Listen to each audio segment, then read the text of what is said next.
మోడీ సుదీర్ఘ సమాధానం, కీలక సమాచారాన్ని ప్రభుత్వమే పాక్కిచ్చింది రాహుల్. ప్రభుత్వాన్ని నిలదీసిన ఖర్గే ఇతర పక్ష నేతలు.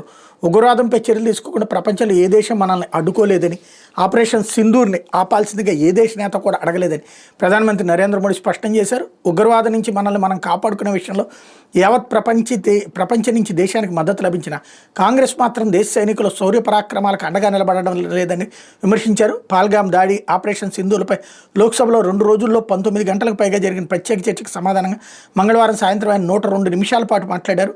అంతకుముందు విపక్షాలు ఉభయ సభల్లో ప్రభుత్వాన్ని నిలదీశాయి. ముఖ్యంగా భద్రతలో, విదేశాంగ విధానంలో వైఫల్యాలను ప్రస్తావించి ప్రభుత్వ జవాబుదారీతనాన్ని ప్రశ్నించాయి. విపక్ష నేతలు మల్లికార్జున ఖర్గే, రాహుల్ గాంధీ, ప్రియాంక గాంధీ తదితరులు ప్రభుత్వంపై విరుచుకుపడగా అధికార పక్షం వైపు నుంచి కేంద్ర హోంమంత్రి అమిత్ షా, రక్షణ మంత్రి రాజ్నాథ్ సింగ్, మరో మంత్రి నడ్డాలు వారి విమర్శలను గట్టిగా తిప్పికొట్టారు.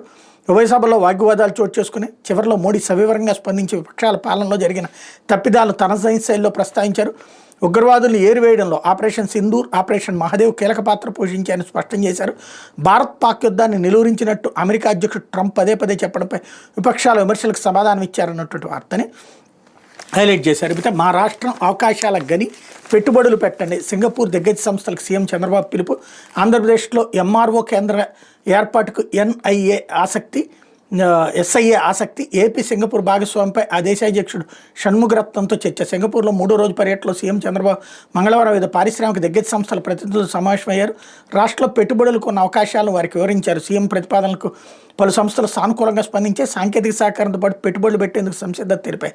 రాష్ట్రంలో ఏఐ పరిశోధన, ఇన్నోవేషన్ సెంటర్ల ఏర్పాటుకు సహకరించాలని ఏఐ సింగపూర్ సంస్థకు సీఎం చంద్రబాబు కోరారు. ఆ సంస్థ డిప్యూటీ ఎగ్జిక్యూటివ్ చైర్మన్ మోహన్ కంకణవల్లితో సమావేశమయ్యారు. విద్య, వైద్యం, వ్యవసాయం, పౌర సేవల విషయంలో ఏఐ వినియోగంపై చర్చించారు. ఏపీలోని విశ్వవిద్యాలయాలు, పరిశోధన సంస్థలతో భాగస్వామ్యం కావాలని పేర్కొన్నారు.